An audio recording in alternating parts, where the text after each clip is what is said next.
February 23, 1945, the Roer River front in western Germany. A German staff officer delivers a report to the commander of the 7th Army that sounds impossible, even by the standards of late war chaos. A defensive position on the far bank, one that had held for nearly a week, repelled repeated American assaults, and survived heavy bombardment, has not been captured. It has not been overrun. It has simply stopped functioning. The report doesn't describe shattered bunkers or breached wire. It describes silence, smoke, men found dead inside intact fortifications. Not killed by bullets. Not even killed by collapsing concrete. Killed by fire and by the air being taken away from them. The word that follows in the next message will haunt German officers for the remainder of the war. Napalm. Most people associate napalm with a later era, Korea, Vietnam, televised protest, and moral controversy. But in early 1945, napalm was still new. It was not yet the widely recognized symbol it would become. In Europe, it arrived as an experimental terror weapon refined in real time, tested against the hardest problem the Allies faced in Germany's western defenses: concrete. Because by the time American forces reached the German border, they weren't fighting thin trench lines anymore. They were fighting engineered fortresses, bunkers with overlapping fields of fire, reinforced positions tied together by trenches and tunnels, machine gun nests built to survive artillery, and defensive zones saturated with mines and pre-registered artillery. Many of these positions could endure punishment that would have shattered older defenses. Infantry attacks became costly. Tanks could support, but only if they could approach. And in these kill zones, approaching was often suicide. The American Army had the firepower to break through, but it was paying for every yard. And in February 1945, commanders were looking for a weapon that could erase fortifications without sacrificing waves of infantry to do it. They found it in something developed thousands of miles away. Napalm had been created in the United States in 1942 as a thickened fuel mixture. Gasoline turned into a sticky gel. Unlike normal fuel, it didn't splash and disappear. It clung, it spread, it kept burning. And it burned with a ruthless consistency that ordinary incendiaries couldn't match. Early versions were unstable and difficult to deliver accurately, but as the war progressed, the chemistry improved, and the delivery methods improved with it. By late 1944 and early 1945, the Allies discovered a brutal truth. They didn't need a special bomb bay or a complex new aircraft system. They could use what they already had. External drop tanks. The same tanks used to extend a fighter's range could be filled with napalm instead of fuel, and then released over targets like improvised fire bombs. A single fighter bomber, especially the rugged American P-47 Thunderbolt, could carry multiple tanks, and a formation could deliver an enormous amount of burning gel in one strike. What made napalm different wasn't just heat. It was time. A conventional bomb explodes in a moment. The blast hits, fragments fly, and the danger passes quickly unless you are hit directly. Napalm does not end quickly. When the tank ruptures, the gel splashes outward, spreading across trenches, entrances, firing slits and equipment. Then it ignites and continues burning. It crawls along the ground. It pours into openings. It sticks to surfaces. And in enclosed positions, bunkers, dugouts, covered trenches, it creates an even deadlier effect. It consumes oxygen. Inside a fortification, fire doesn't just burn men. It makes the air unbreathable. Soldiers can suffocate even if the flames never touch them. A bunker designed to protect against artillery becomes a sealed trap. And the burning doesn't last seconds. It can last minutes. That is an eternity in combat. There is no rescue, no medical aid, no reinforcement. Anyone inside the impact zone becomes a victim of physics, not tactics.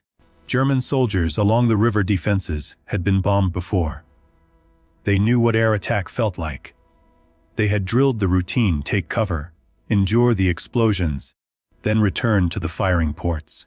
But napalm didn't behave like explosives. It didn't announce itself with a single crushing blast. It arrived as a spreading wave, And then the battlefield became something else entirely, an area where movement was impossible and survival was a matter of luck. Accounts from surviving defenders describe the same pattern. The aircraft appeared. The men waited for bombs. Instead, containers burst, and fire spilled across the defenses like liquid. Some soldiers survived only because they were in a tunnel bend or behind a thick internal barrier. Others died where they stood, their weapons still pointing outward, the fortification intact, but the defenders gone. This is what made napalm so tactically significant. It could neutralize positions without physically destroying them. The bunker didn't need to collapse.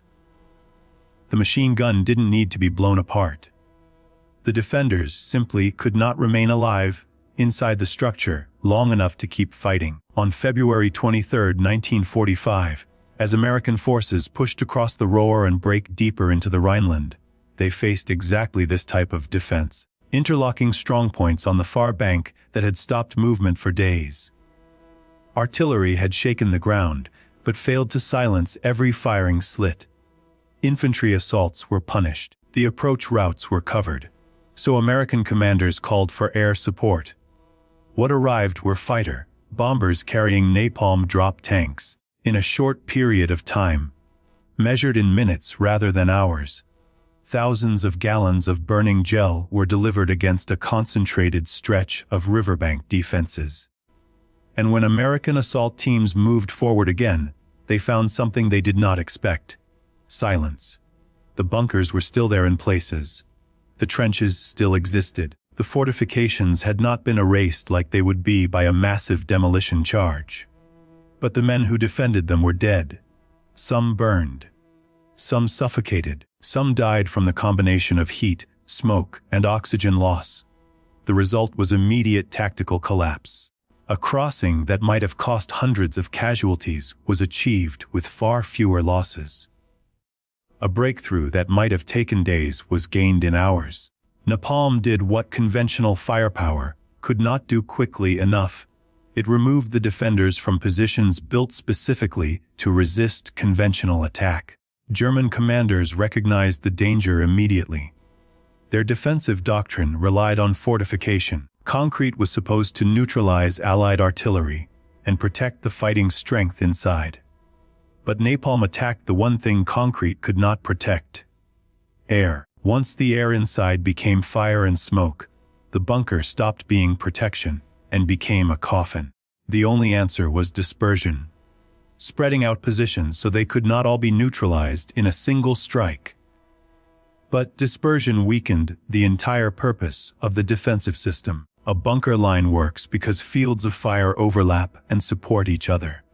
Spread them too thin and you lose the concentration that makes them deadly.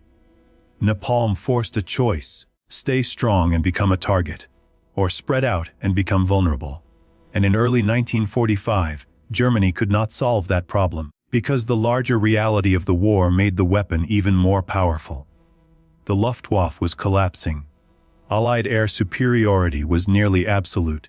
German fighters could still appear occasionally, but they could not protect the battlefield consistently. Anti-aircraft guns could shoot back, but aircraft like the P-47 were built to take punishment. And a napalm strike didn't require perfection. It only required enough aircraft to get through once. That made resistance feel hopeless. Even when bunkers were physically intact, soldiers began to abandon them at the sound of approaching aircraft. The fear was not simply of death. It was of the kind of death napalm delivered. There is something uniquely demoralizing about being attacked in a way you cannot fight back against. Where bravery does not matter, cover does not matter, and the environment itself becomes the weapon. After the war, German officers were questioned about what they feared most. Many spoke about artillery innovations, air power, and the overwhelming Allied supply system. But napalm stood out because it attacked not just the body, but the will. It made defenses feel pointless. And yet, the story of napalm cannot be told honestly without acknowledging the moral weight it carries. The same qualities that made napalm effective against military fortifications made it horrific against human beings. The injuries it caused were among the worst combat surgeons had ever treated. The weapon did not distinguish between soldier and anyone else trapped in its path. Later, its use in other wars would become one of the most controversial chapters in modern military history.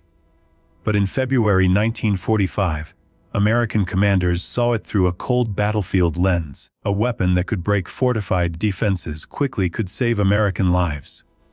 That was the calculation. Trade the slow, bloody grinding assaults for a faster breakthrough by overwhelming the defender with fire from the sky. Whether that choice was justified is still debated, but what is not debated is the outcome. Napalm worked. It broke defensive points that had resisted days of attack. It shortened battles. It accelerated the collapse of the Western German defensive system. And it revealed something larger than one weapon. When an army controls the air above the battlefield, it can deliver almost any kind of destruction it is willing to deploy. The German army had built defenses for an older kind of fight. The Allies had built a weapon for the war that was actually happening. So here is the question that still hangs over this history. Napalm helped shatter German fortifications and likely saved many Allied soldiers from deadly assaults, but it did so by introducing a form of destruction that would echo through decades of conflict afterward. Was it a necessary weapon of war? Or a doorway that should never have been opened? Drop your thoughts in the comments. And for more true war stories, forgotten weapons, and the real tactics that shaped World War II, subscribe, and I'll see you in the next one.